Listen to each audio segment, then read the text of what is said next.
El Fondo de Previsión Social del Colegio de Ingenieros de Venezuela presenta. RCR presenta a María Alejandra Trujillo en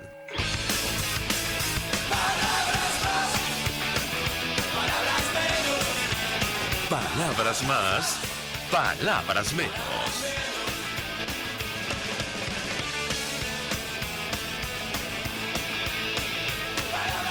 Muy buenos días, amigos de Radio Caracas Radio. Lo mejor este viernes 4 de febrero del año 2022. Todo el equipo que trabaja para ustedes a partir de esta hora los saluda. En la producción, Génesis Rodríguez y Mario Villarreal. En los controles, César Arteaga, quien tendrá el inmenso placer de acompañarles, María Alejandra Trujillo. Saben, ustedes se pueden comunicar desde muy temprano a través de la cuenta en Twitter, @RCR750, seguirnos por el Periscope, por internet, rcr750.com. Y el resto de nuestras plataformas digitales a través de TuneIn y YouTube. Escuchaban ustedes un resumen de las informaciones más destacadas en Venezuela y el mundo. Comentaré solo algunas porque ya tenemos a nuestro primer invitado vía Zoom. Hoy es 4 de febrero, hemos leído toda clase de análisis, viendo hacia atrás sobre lo que ocurrió en el 92 en nuestro país, que, algunos consideran es el pecado original, o uno de los pecados originales que nos ha traído hasta acá. Una intentona golpista que intentó acabar con la vida del entonces presidente Carlos Andrés Pérez y de su familia. Una cosa atroz. Basta leer, esto lo digo a título personal, algunos de los capítulos de La rebelión de los náufragos, Mirta Rivero, donde narran la experiencia vista al lado de las víctimas, quienes sufrieron el ataque en la casona, en la familia, digo, del expresidente Carlos Andrés Pérez. En esa oportunidad, y quienes perpetraron esa acción están en el poder desde hace más de 20 años en Venezuela, y basta ver lo que ha ocurrido con nuestro país después de 20 años. Seguramente le pediré a mi invitado que nos dé alguna apreciación acerca de este tema, retrospectiva, luego de lo que ha ocurrido, de lo que ha sufrido nuestro país. 6 millones, más de 6 millones de ciudadanos que han salido huyendo de Venezuela, una nación que de momento no está en guerra abierta y tampoco ha sufrido una catástrofe natural. Dicho esto, ayer veíamos reacciones de la comunidad internacional sobre lo que ocurre en nuestro país. El embajador de Estados Unidos para Venezuela, James Story, decía que podrían evaluar levantar las sanciones si Maduro retoma el diálogo en México. Esto vamos a hablar ampliamente durante la mañana de hoy. El embajador recomendó a los venezolanos quedarse en otros países en los que les ofrezcan protección antes que aventurarse a los Estados Unidos de forma ilegal. Pero sobre el tema de las sanciones dijo que sí, y es algo que han reiterado desde hace bastante tiempo. Estarían dispuestos a evaluar levantar progresivamente las sanciones si se retoma el diálogo y si hay una voluntad cierta de llegar a acuerdos para una transición a la democracia en nuestro país, que es el objetivo que tiene la comunidad internacional, al menos los países democráticos. De esto hablaremos ampliamente durante la mañana de hoy. Comentar simplemente lo que está ocurriendo en Ucrania, que nos atañe directamente, porque el régimen de Nicolás Maduro nos ha metido allí, en ese conflicto indirectamente. Ayer veía declaraciones del gobierno norteamericano advirtiendo que Rusia, según información que maneja Estados Unidos, estaba planeando elaborar un video para fingir, digamos, una supuesta acción y con eso justificar la invasión de Ucrania. En fin, estamos en una situación muy complicada en esa parte del mundo y, yo insisto con esto, lamentablemente afecta a nuestro país. Embajador Emilio Figueredo, gracias por atendernos tempranito. Fue embajador de Venezuela, es editor de analítica.com. Ayer lo veíamos conversando con Gerardo Blay. Gracias por atendernos. Buenos días. Buenos días. ¿Cómo estás, Alejandra? Saludos a tu audiencia. El 4 de febrero de 1992, Venezuela amaneció con la noticia de un golpe que estaba liderado por 4 tenientes coroneles: Chávez, Arias Cárdenas, Urdaneta y Acosta Chirino. Poco tiempo después el golpe fracasó, se rindieron y vino aquel famoso error entre comillas, que lo dejaron hablar en vivo y que dijo aquella frase famosa, por ahora ha concluido. Ahora, lo importante saber es que ese movimiento del 4 de febrero es la típica sonada que en la historia del siglo XIX y vendió común en Venezuela, porque el movimiento 4 de febrero no tenía ninguna consistencia ideológica, no tenía ningún proyecto de país. Su esquema teórico estaba conformado por una confusa mezcla de Bolívar. ¿Cuántas veces hemos utilizado el nombre de Bolívar para justificar las mayores fechorías, ¿no? Simón Rodríguez y Ezequiel Zamora, y un dudoso juramento del Samán de Güere como elemento simbólico para emular el juramento de Bolívar en el Monte Sacro. Ese movimiento estaba condenado al fracaso porque era una pugna entre caudillos militares para el liderazgo. En la misma cárcel de Yare se recuerda que hubo el pleito entre Arias Cárdenas y Chávez por el liderazgo, que dominó Chávez, pero que después, bueno, las idas y diretes, inclusive Arias Cárdenas llegó a la gobernación con Copey y después se volvió a unir con Chávez y después fue candidato contra Chávez. O sea que en el fondo, detrás de esto había muchas cosas que estaban unidas. Por un lado, la típica asonada militar que nunca nos hemos desprendido. O sea, desgraciadamente Venezuela sigue viviendo de ese mito, de esa fantasía que escribió Eduardo Blanco, que es Venezuela heroica, y uno de los dramas de nuestro país es que miramos más hacia el pasado que hacia el futuro. Estamos buscando figuras que nos den sentido de país, sin darnos cuenta que el país es mucho más y es muy diferente a ese país que se escribió en el siglo XX, ¿no? Y junto con estos militares estaban también los que venían inconformes desde el medinismo, y otros grupos empresariales que pretendían y creían que a través de esto ellos iban a poder dominar la situación, como dice Marta Rivero, o sea, los famosos náufragos. En gran parte, lamentablemente, impulsado también o acompañado por Arturo Uslar Pietri, que quizás era su venganza después de haber sido derrocado cuando era ministro del Interior de Isaías Medina Angarita. En todo caso, pero tampoco se puede dejar de lado la gran complicidad contra el presidente Pérez, que estaba haciendo las reformas que el país quería, o sea, la descentralización, elección directa de alcaldes, elección directa de gobernadores, en fin, estaba haciendo los pasos hacia la modernidad que era necesario hacer, y ahí hubo una gran complicidad también de un sector de Acción Democrática importante, encabezado por Alfaro Cero. O sea, que yo creo que todos esos errores que se cometieron nos han llevado a estos 22 años de tragedia, de desconstrucción, no solamente del país, sino de los valores éticos, morales, de la institucionalidad, hasta habernos llevado a una situación que hoy, el 4 de febrero, no es sino la consagración del caos. Un caos que ahora se vuelve más grave porque ya se ha transformado casi en una pelea interna entre bandas de poder. Yo diría entre mafias. O sea, y eso lo hemos visto desde lo de Barinas hasta ahora, cómo se pelean con el chavismo originario, cómo hay una intentona de crear una especie de madurismo, inclusive con su sucesión. Yo creo que estamos en una situación mucho más confusa de lo que la gente se da cuenta, y yo creo que el muro, haciendo una similitud con el muro de Berlín, el muro interno que contenía a esta amalgama de intereses aviesos, está empezando a agrietarse. Y está empezando a agrietarse, y por eso es que el mensaje de Story ayer es muy claro. Ustedes tienen que venir, no les queda más recurso que venir a negociar. Si ustedes no negocian, bueno, aténganse a las condiciones. Ahora, si negocian, pueden haber ciertas salidas, ya sean individuales o no, para encontrar el camino hacia la normalización democrática a través de elecciones libres, supervisadas, presidenciales. Bueno, avanzar, estos dime y direte, ocultan detrás un profundo temor de la dirigencia del régimen sobre lo que puede pasar en la Corte Penal Internacional. Y todos los intentos que hacen, lobby, etcétera, no van a detener ese proceso.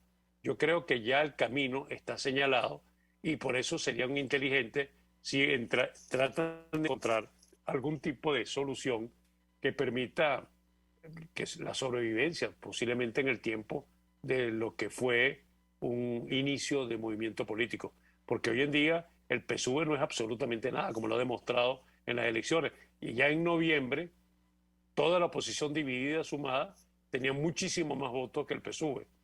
Y bueno, y después, en la cuna de esto, en Barinas, en vez de haber aceptado el exiguo triunfo de 180 votos superlanos, terminaron perdiendo por 15%, a pesar de haber metido todos los recursos del Estado, de haber, bueno, si a Carlos Andrés Pérez lo juzgaron por desviación de partida, por apoyar a Violeta Chamorro, yo no sé lo que le harían a todos estos gobernadores, ministros, etcétera, que han simplemente pisoteado la Constitución que ellos mismos crearon.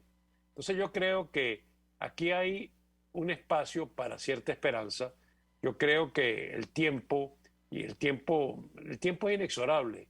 O sea, 22 años es mucho tiempo y el agotamiento y las contradicciones internas y las necesidades de cada quien de buscar cómo resolver su propia situación particular puede terminar causando un incremento en la fragmentación del muro, y si la oposición se logra mantener unida detrás de la negociación, yo creo, y la presión internacional es clarísima, ya el reconocimiento de Guaidó no tiene ninguna duda por la comunidad internacional. Entonces yo creo que estamos en un terreno complejo, complicado, pero yo creo que camino a solución.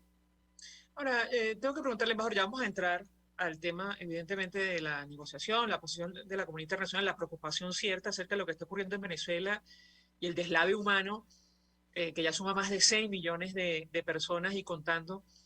Pero yo quería preguntarle, porque este movimiento militar que llegó al poder después, a través de elecciones en el 98, bueno, como nunca antes ha entregado la soberanía de nuestro país, y yo le pediría un comentario de esto, bueno, seguramente habrá que escribir libros, enciclopedias, porque es una cosa inexplicable, triste, dolorosa, por los 4 puntos cardinales. Venezuela se ha desintegrado, está bajo el control en algunos casos, de grupos irregulares, ni hablar de lo que ha ocurrido con el Esequibo. Y yo le pediría un comentario sobre este punto en específico, un tema que, por cierto, pone en riesgo nuestro país si se inicia un conflicto en Ucrania y, bueno, como ha dicho Rusia, deciden desplegar supuestamente fuerzas militares en territorio venezolano. ¿Qué puede decirnos? Lo escuchamos. Bueno, eso último es una fantasía.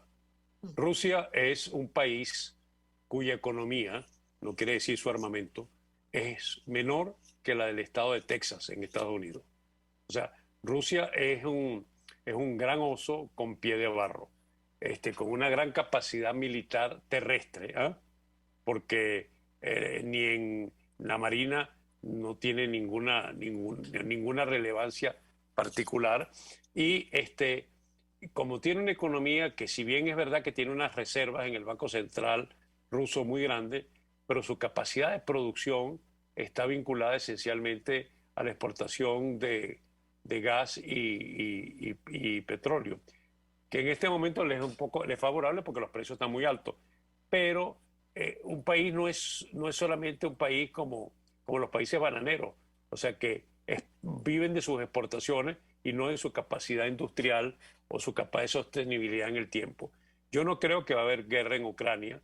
Yo creo que todo esto es un juego, no sé si lo puede llamar un juego de ajedrez o un juego de Go, aquel juego que juegan los asiáticos de fichitas negras y blancas, que gana el que rodea al otro. En todo caso, la respuesta para Trump, su problema es que, para Putin, su respuesta es que él ayudó al triunfo de Trump, porque lo que más temía es justamente el equipo que está hoy en día en el poder, que era el equipo de la Clinton. Son gente que conocen perfectamente, inclusive el jefe de la CIA, que podría haber sido el secretario de Estado, el embajador Byrd. Son un equipo que está clarísimamente coordinado frente a la actitud y las debilidades intrínsecas del presidente Putin. Yo creo que la diplomacia va a funcionar, y yo creo que quién está jugando con quién, no sé. Yo creo que Biden, inclusive mandando 6.000 soldados más y reforzando la actitud, España mandando fragatas, la OTAN moviéndose, va a terminar como siempre termina, en algún tipo de negociación. ¿Qué va a estar en juego en esa negociación? Es lo que no sabemos. Si la negociación, por ejemplo, que no creo que en este momento esté dada, implica el necesario acuerdo en torno a la península de Crimea y eventualmente Donbass y Lugansk, aunque no creo que lo van a entregar así nomás, pero si algo de eso ocurriera, yo puedo estar segura que la posición de Rusia, que es parte de la negociación en México, sería muy diferente. Yo creo que en este momento están en juego, es realmente un juego geopolítico muy complejo, pero que al final se va a resolver. Fíjate que se sigue posponiendo en el tiempo. Ahora la excusa es que él no puede actuar porque cuando tiene que ir a China a la inauguración de los Juegos Olímpicos. De una manera u otra, este es un juego de inteligencia, y yo creo que en este caso, en este tema, Biden tiene muy clara con su equipo cuál es la manera, y justamente con la unión de los europeos, de cómo resolver esta situación. Y lo último, más importante, fue el haber decretado a Qatar como un aliado especial de la OTAN. ¿Qué significa esta visita del Sheikh de Qatar a Washington? Simplemente decirle a Europa, tú quieres jugar la presión y Rusia y quitar el suministro de gas, bueno, ya conseguí una alternativa. Entonces, y en este juego puede ser inclusive más grave, porque ahí todo lo que viene por Argelia y esa zona, si Europa consigue una sustitución, puede terminar Putin complicándose en su necesidad perentoria de vender gas, ¿no? O sea que es un juego complicado, ¿eh? Es muy complicado, al igual que la situación venezolana. Yo le ruego permanezca unos minuticos más, embajador. Al regreso quisiera referirme a la negociación, el papel de Rusia. Ayer, insisto, lo veíamos, lo escuchábamos con Gerardo Blay, y decía su invitado, quien forma parte de la delegación de la Plataforma Unitaria en las negociaciones de México, que en teoría Rusia, al igual que Países Bajos, se habían comprometido a acompañar el proceso de diálogo en México, no tomar partido, pero en la práctica da la impresión que no ha sido así. Yo le ruego, permanezco unos minutos más, al regreso quisiera su comentario sobre el papel que puede jugar la comunidad internacional y sobre todo Rusia para que estas negociaciones, si se retoman, lleguen a buen puerto, o al menos abran un camino a transición a la democracia en nuestro país. Le ruego, permanezco unos minutos más, al regreso le doy la palabra para contestar. Ya venimos. Usted escucha Palabras Más, Palabras Menos en RCR 750 AM. Puedes seguirnos en nuestras redes sociales. En Twitter, @RCR750, la radio que se ve.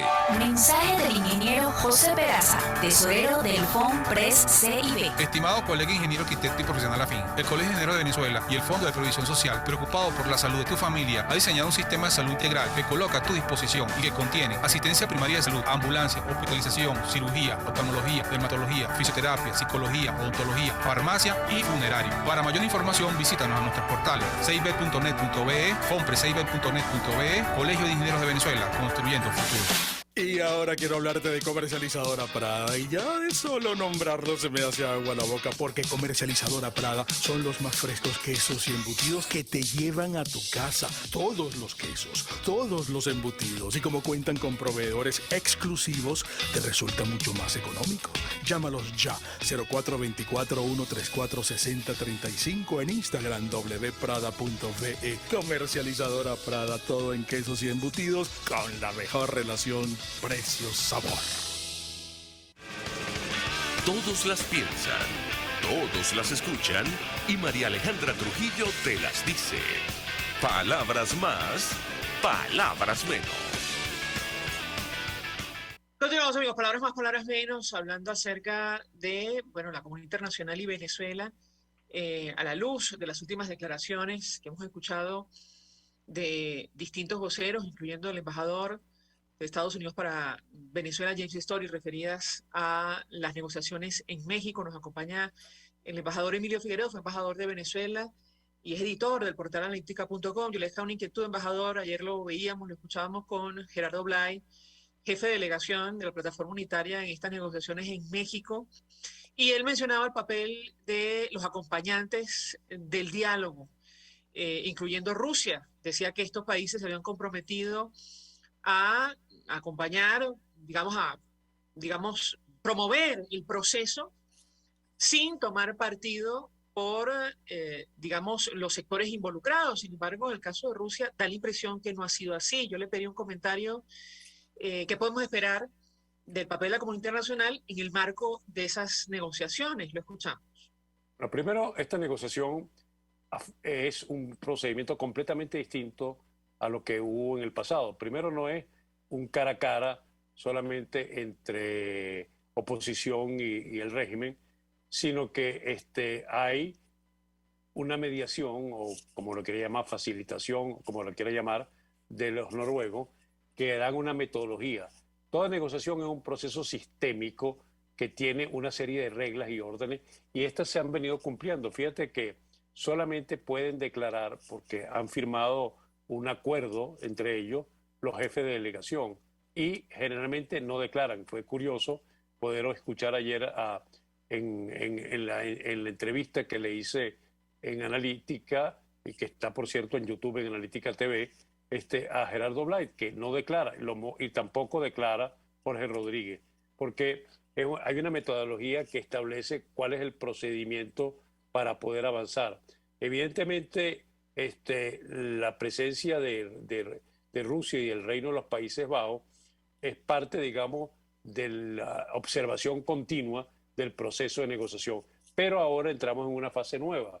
Si se reanuda la negociación, viene algo que han estado discutiendo ambas partes, que es la inclusión alrededor de, pero ya no de internamente, pero acompañamiento de amigos, ahí sí, de amigos del lado y lado. En este caso son 5 países, o 5 o 7, no me acuerdo exactamente el número, que van a integrarse presuntamente a la negociación. Y entonces, ¿qué conduce eso, María Alejandra? A que cada vez es más internacional este proceso de negociación. No solamente, ya no es que se puede jugar entre la fuerza de presión interna que pueden haber entre la asimetría entre los dos grupos, sino que en este momento ya están, porque de hecho el seguimiento de lo que está pasando en México está seguido muy de cerca por ambos amigos de ambos lados. Ahí están presentes indirectamente Estados Unidos, Canadá, Alemania, Francia, Inglaterra, Brasil y Colombia, ¿no? Entonces, esto hace que recuerda un poco procesos como Contadora y otros más, en el que ya no es un problema bilateral, sino que se transforma en un problema multilateral. Y mucho más detrás de todo lo que hay en juego, el tema de la Corte Penal Internacional, en fin, el tema de las sanciones, en fin, una serie de factores que hacen que la negociación tenga particular relevancia. ¿Qué va a hacer el régimen? No tengo idea. Ya ha habido señales, hubo hace un par de semanas una mención de que Jorge Rodríguez le había dicho a los noruegos que esto iba a seguir. Más recientemente lo dijo ayer Blyth, lo dijo Francisco Torrealba, que es parte de la negociación. Inclusive ya se anuncia que los noruegos estarán acá la semana que viene. Es decir, inclusive el mensaje del embajador Story ayer es como un aliciente, pero fíjate que no está diciendo que van a quitar las sanciones así, sino simplemente si se reincorporan y si hay avance en la negociación, la posibilidad de atenuar sanciones es casi como, bueno, si tú vienes, si tú entras, si tú colaboras y si avanzamos, bueno, es posible que se trate temas que a ustedes les interesan. Entonces yo creo que en el tapete, lo importante también de la conversación ayer con Blyth es que la mayoría de la plataforma unitaria, la mayoría de las organizaciones políticas venezolanas, ciertamente las más grandes, están apoyando la negociación. Siempre hay grupos que tienen sus diferencias, pero bueno, a eso también se les informa, pero yo creo que una vez que no ha funcionado el revocatorio, que no han funcionado las azonadas, esas fallidas militares, las posibilidades de mecanismos de solución pacífica de controversia se han ido agotando. ¿Cuál es la solución en este conflicto o en cualquier otro conflicto que no sea la negociación? ¿Cuántas veces en situaciones inclusive más duras o tan duras como la nuestra, por ejemplo, el acuerdo que hubo entre Begin y Sadat, o sea, Egipto e Israel, hay que ver lo que era eso, hubo una guerra entre los dos países, y las conversaciones en Oslo con Hamas, en fin, hay tantos ejemplos, el caso de Contadora, ¿cuántos muertos hubo en Centroamérica antes que el proceso de Contadora avanzara y terminara con los acuerdos de Esquipulas y acuerdo de Oslo para poner la paz en esa región del mundo? Pero yo creo que nosotros no somos la excepción y la negociación, inclusive ahora, lo que tú me hablaste hace un ratico, Ucrania, no hay un proceso de negociación en marcha. ¿Eh? Es decir, entonces nosotros no somos la excepcionalidad y no creo que la comunidad internacional, amigos nuestros de la oposición como amigos del régimen, no pueden considerar que esta balcanización del país, que este país controlado por mafia, por narcotráfico, sea una solución viable para los intereses de cada uno de ellos sobre un país que tiene un potencial tan grande como tiene Venezuela. Embajador, tengo que preguntarle porque uno de los elementos que en lo personal nos llamó la atención ayer en esa conversación que usted sostuvo con Gerardo Blay es que el Vaticano y Naciones Unidas integrarían este grupo de amigos que se está conformando para acompañar las negociaciones. ¿Eso qué implicación tiene en su opinión? Nosotros no tuvimos buena experiencia, tampoco el Vaticano, y eso quedó claro en la, digamos, carta que tuvo que hacer pública el cardenal Pietro Parolin, advirtiendo la falta de voluntad política del régimen para llegar a acuerdos.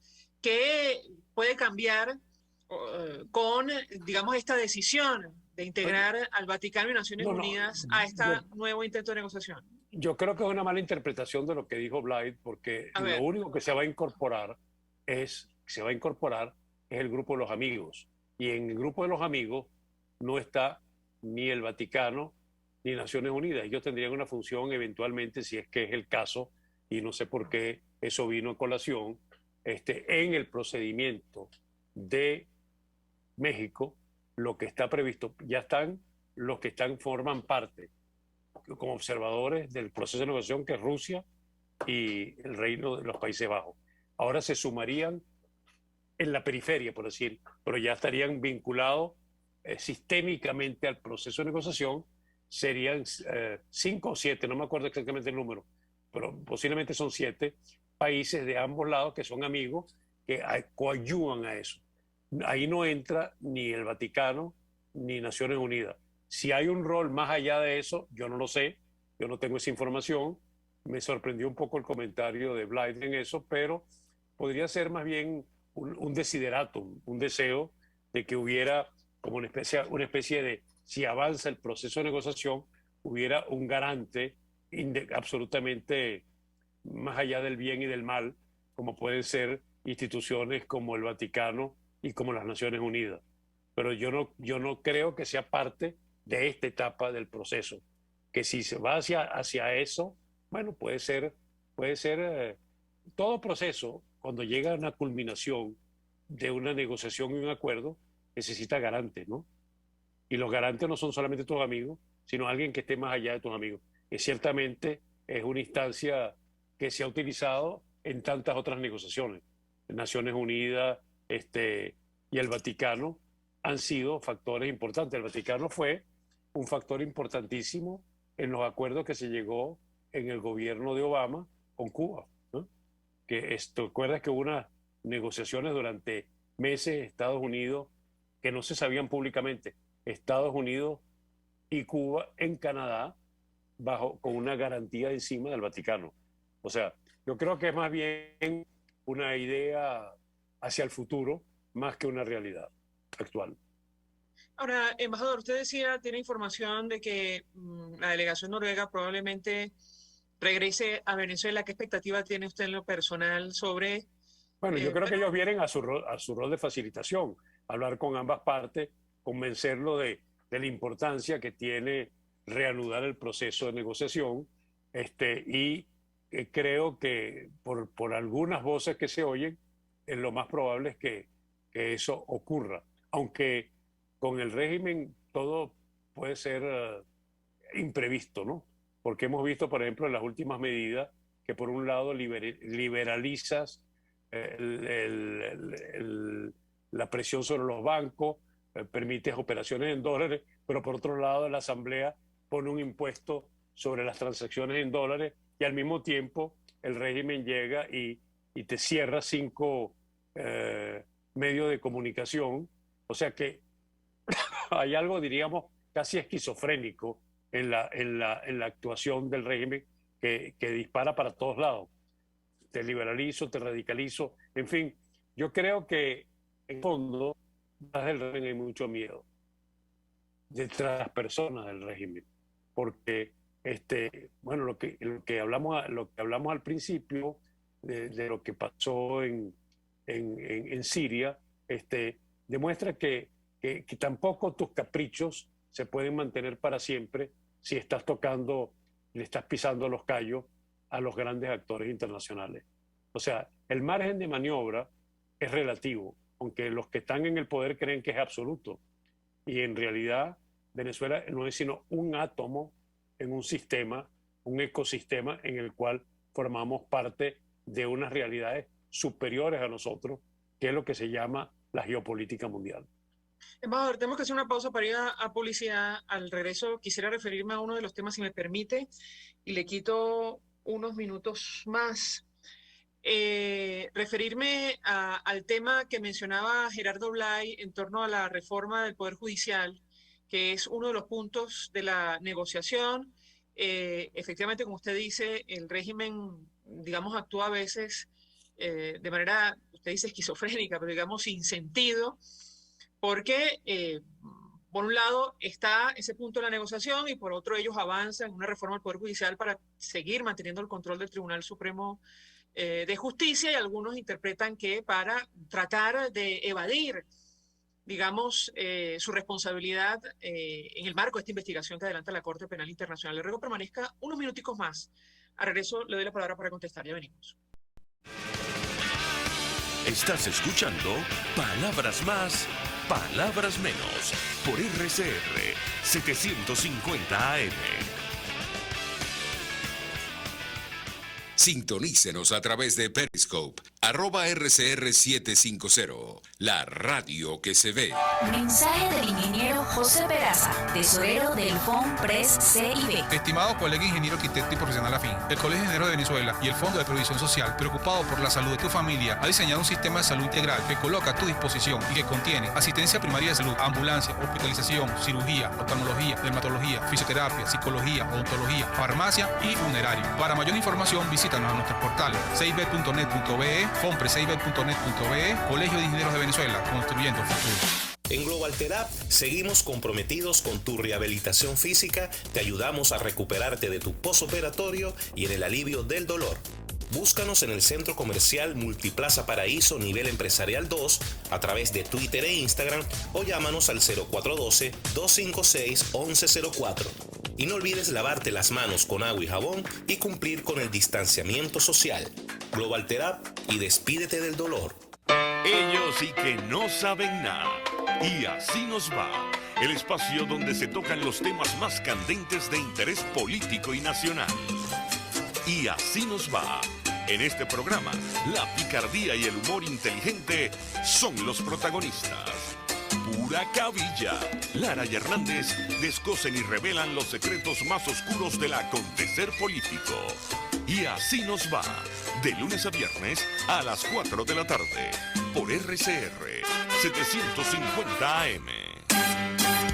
De costa a costa, cada semana, usted podrá ser parte del sentimiento varguense que inundará la señal de RCR, el Pitazo en Vargas.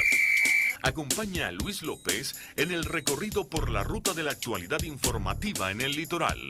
Comentarios, denuncias, reportes de tránsito y cómo están las playas. Información de primera mano de todo lo que ocurre en el estado Vargas. El Pitazo en Vargas, todos los domingos, a partir de las 8 de la mañana, por RCR 750 AM. RCR 750 AM, porque lo bueno une. Información, opinión, contraste. María Alejandra Trujillo está en Palabras Más, Palabras Menos.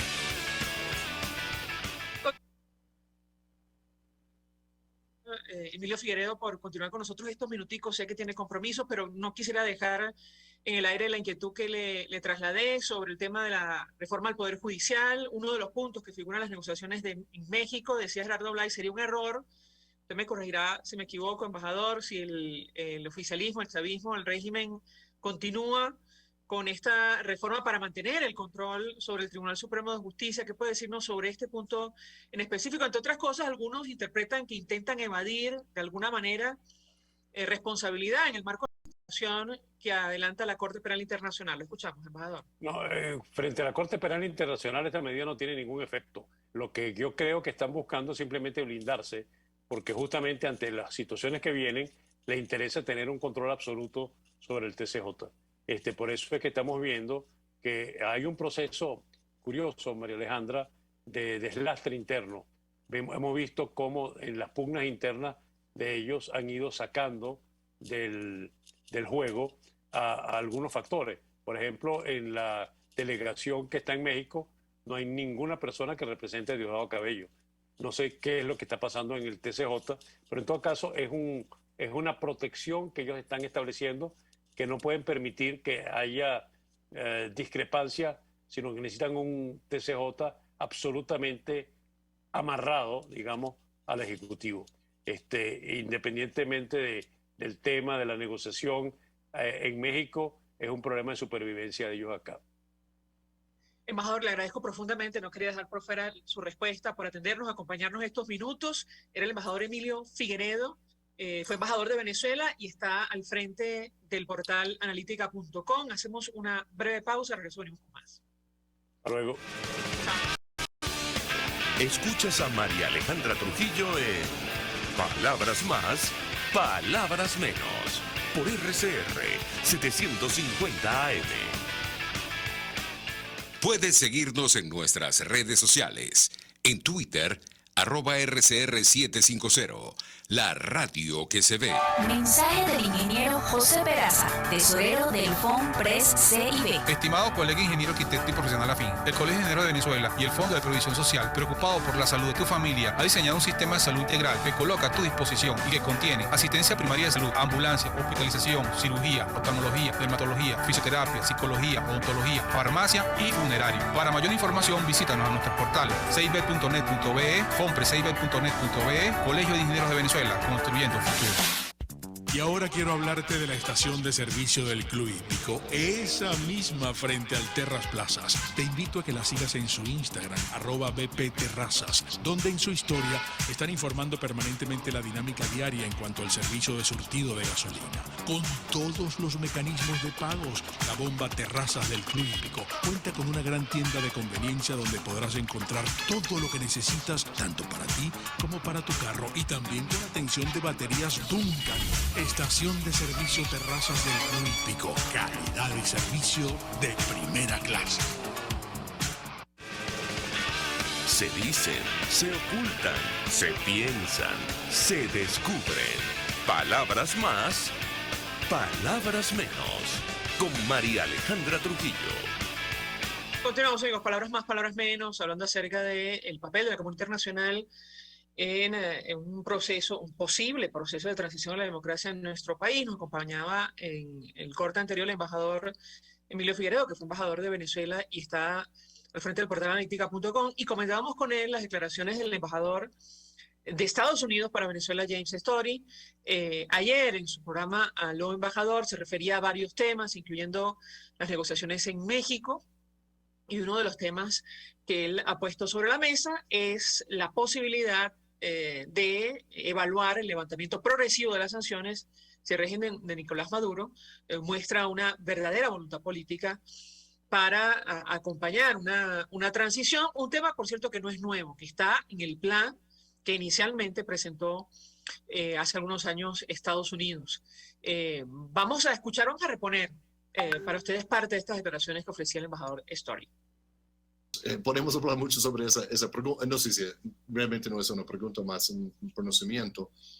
Yo sé que el presidente interino Juan Guaidó contrató una empresa internacional para hacer una auditoría de gobierno interino para mostrar la transparencia que tiene. Y la pregunta que tengo yo, ¿cuántos años que el gobierno de Maduro ha trabajado sin presupuesto? Ustedes no saben por dónde va la plata. A quién va a recibir la plata y por qué los enchufados, y bueno, todos ustedes saben que una persona, un gobernador que gana $12 al mes, si no me gano, ¿cómo puede tener su familia en España? Un teniente coronel que gana $8 al mes tiene su familia en España también, o otro país. Por favor, la única manera de hacer es robar, pero no hay transparencia. Ya tiene como una década sin dar información a FMI. No existe transparencia. Por lo menos el presidente Guaidó está tratando de mostrar transparencia. Sobre los $2.000 millones casi que nosotros hemos invertido en el pueblo venezolano, nunca fueron sacolas o bolsas de plata. Siempre apoyamos al pueblo de una forma transparente. Obviamente no hablamos mucho sobre cómo, y hacemos con todos los requisitos que existe en mi gobierno, que no son pocos, son muchos. Mira, Eleni Briceño, señor embajador, está muy bien informado, gracias, pero ya está aprobado que en Venezuela no hay elecciones libres. ¿Qué cree usted se podría hacer? Mira, yo no soy ingenuo. Muchas personas quieren llamarme ingenuo. Soy optimista y lo que creo yo es que ustedes, las fuerzas democráticas, son mucho mayores que ellos. Este se nota en el caso de Barinas, se nota en otros casos también. Hay muchos que dicen que, bueno, el problema es que la oposición no está unida. No, el problema es que el propio régimen siempre está quebrando, robando, inhabilitando, socavando, atacando a la oposición, porque no quieren que jugar en un juego de iguales.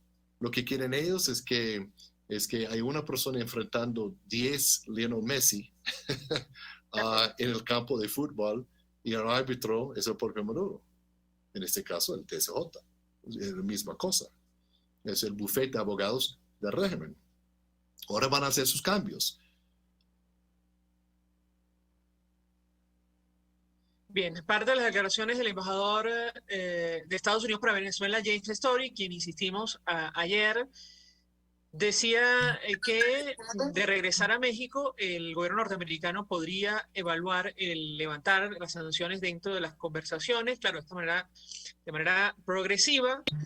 Fue enfático al sostener que la liberación de Alex Saab no está planteada a cambio de que la delegación chavista vuelva a la mesa de negociación. En una democracia fuerte hay separación de poderes, esto lo dijo el diplomático, las decisiones tomadas por la rama judicial son independientes de otras ramas, en Venezuela no funciona así, y por eso cuesta que lo entiendan. El Tribunal Supremo de Justicia hace lo que Maduro quiere que haga. Esto lo dijo el embajador Story. Y me parece que tenemos en esta parte del programa al diputado Williams Dávila, de Acción Democrática. Yo lo saludo, diputado, lo veo por acá en Zoom, en nuestra sala de Zoom, y yo le pedí un comentario acerca de estos temas, de las negociaciones en México, la posibilidad de que esto se retome o no. Y bueno, lo que ha ocurrido en los últimos días, algunos aseguran que a la luz de la evidencia, pues es poco probable que el régimen de Nicolás Maduro permita una transición a la democracia en nuestro país, no solo por lo que ocurrió con el revocatorio, sino también por las últimas denuncias de delitos gravísimos como tráfico ilegal de drogas que salpican a distintos estamentos del Estado venezolano. ¿Qué puede decirnos, diputado? Bienvenido. Bueno, muchas gracias, María Alejandra. Saludos y gracias por la invitación, por la entrevista. Bueno, mira, la verdad es que eso es una estrategia que Maduro tiene de estar agarrando gente de su propio partido para limpiarse la cara frente al expediente que se lleva en la Corte Penal Internacional. Y al mismo tiempo eso es como una advertencia a su propia gente que si saben más información les va a pasar alguna cosa, o si hacen... si se vuelven enemigos, vamos a decirte, del status quo del partido y del régimen, les puede pasar lo mismo que les pasó a estas alcaldesas, independientemente que se pone en evidencia la corrupción de esa clase política oficialista, que evidencias hay de su vinculación con el narcotráfico y la forma como han venido en estos 22 años de dictadura manejando esa situación de impunidad y de encubrimiento, que lo vemos incluso en la situación fronteriza que hemos visto a comienzos de este año en el eje Arauca-Apure, en donde el propio régimen no dice que está atacando a grupos del ELN ni 17 de la FARC, sino que son terroristas financiados por Colombia para crear la estrategia del enemigo externo, que es Colombia, y el imperialismo, su aliado. Es decir, eso es toda una estrategia. Pero lo cierto del caso es que Maduro yo no le veo que esté dando gestos ni demostraciones para abrirse desde el punto de vista democrático. La presión internacional, y hemos visto las declaraciones de Story, en donde señala que eso no puede durar toda la vida, un ofrecimiento para sentarse en México a cambio de que levanten sanciones o que le quiten o que liberen a Alex Saab. Son dos cosas muy distintas. Las sanciones responden a la política propia de los Estados Unidos. Básicamente han sido también sanciones individuales contra exponentes del régimen, y en el caso de Alex Saab eso responde a una situación jurisdiccional en un país donde hay separación de poderes. Lo cierto del caso es que la presión está allí. Sanciones no van a levantar si no hay conversaciones en México y una agenda concreta, porque no es cuestión de sentarse en México para darle larga al asunto. De lo que se trata es que se ponga fecha para unas elecciones presidenciales, porque esas no han ocurrido desde el año 2018. E igualmente las elecciones parlamentarias. Ellos han fracasado. El régimen de Maduro no logró el año pasado que se reconociera su espuria Asamblea Nacional, tampoco logró el reconocimiento de él como presidente en más de 50 países, y no ha logrado levantar ni las sanciones ni ha mejorado sus relaciones con los Estados Unidos. O sea, su estrategia no le ha dado resultado. Pero aguas adentro, es decir, desde el punto de vista interno, la presión la va a seguir haciendo. Fíjense ustedes ese listado que mencionan de 500 dirigentes de la oposición, incluyendo diputados de la comisión delegada del informe Brito, que ya lo presentaron a la Cámara Írrita de la Asamblea que preside Jorge Rodríguez. Y entonces son presiones y amenazas que van haciendo contra Juan Guaidó con el propósito de tratar de quitarle presión a la acción que pueda hacer la oposición. Ahora, diputado, entonces, yo creo que en este momento... Sí, lamentablemente nos conectamos tarde, pero no quiero dejar por fuera lo que usted menciona, las sanciones. ¿Qué interpretación hace usted? Porque así como hay divisiones internas en el chavismo, también en la Alternativa Democrática, en algunos casos muy evidentes, ¿qué interpretación hace usted a la posición asumida por los gobernadores que en teoría fueron electos por partidos de la Alternativa, apoyando la tesis del régimen de Nicolás Maduro del levantamiento de las sanciones sin condiciones? ¿Qué puede decirnos sobre este punto en específico? Lo escuchamos. Respetuosamente le digo, creo que están equivocados. Las sanciones forman parte de un instrumento de política internacional, de diplomacia, de presiones, de buscar solución política por la vía pacífica. Nada van a ganar los gobernadores con cambiar su postura cuando estaban luchando precisamente en la campaña electoral o antes de la campaña electoral. ¿A cambio de qué? Ya el régimen le dijo que los recursos que les iba a mandar, se los iba a mandar tomando en consideración las zonas francas, las zonas libres que están creando. Es decir, el dinero que le pertenece a los estados que no tienen por qué estarle jalando al presidente. Esos son derechos que le corresponde a cada uno de la provincia venezolana. Y mientras no tengamos descentralización en el país, vamos a seguir con esta dictadura. Yo creo que las sanciones deben continuar y, como lo ha dicho la comunidad internacional, las irán suavizando en la medida en que México se produzca y con una agenda concreta, elecciones presidenciales y parlamentarias. Diputado William Ávila, le agradezco por atendernos. Lamento que nos hayamos conectado tarde y conversemos tan poquito. De pronto podemos coordinar en el futuro para tener otra conversación más amplia sobre estos temas. Lo hemos seguido en redes sociales, las reuniones que ha sostenido con representantes sobre todo de Colombia. Seguramente discutiendo acerca de estos temas. Le agradezco profundamente conectar con nosotros estos minutitos. Nosotros se nos ha acabado el tiempo, nos despedimos y lo hacemos a nombre de Jaime Estares en la Dirección General de la Estación, en la gerencia de producción Willy Zarcaya, en la producción Génesis Rodríguez y Mario Villarreal, en los controles César Arteaga, quien tuvo el placer de acompañarles, María Alejandra Trujillo. El Fondo de Previsión Social del Colegio de Ingenieros de Venezuela presentó. RCR presentó Palabras Más, Palabras Menos. RCR 750 AM.